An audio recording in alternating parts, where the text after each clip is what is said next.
নমস্কার বন্ধুরা, আমি দীপ্তি রায়। অনেকদিন পরে আবার একটি কবিতা পাঠ করে শোনাচ্ছি। নতুন বছরকে নিয়ে লেখা একটি কবিতা, সেই তো একই তবুও নতুন।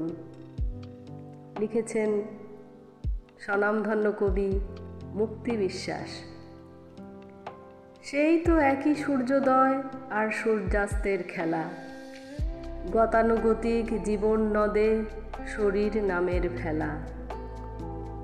পেটের ক্ষুধা খোঁচা দেয় ঠিক তেমন আগের মতোই। দারুণ শীতে কাঁপুনিটা আছে, কম্বলে ঢাকো যতই।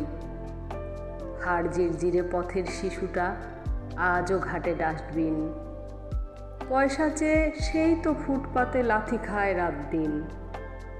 অফিস বাবুর একটা দিনের বাড়তি ছুটি পাওয়া, সেই তো আবার 10টা 5টা লাগাম মোট বওয়া।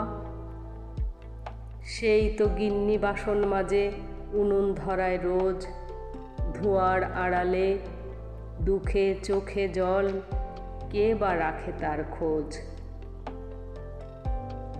সেই তো শীতে রোগীর স্বজন রাত জাগে সাথে বিনিদ্র, তফাৎ সেথায় নেই কো হায়, কে বা ধনী কে বা দরিদ্র।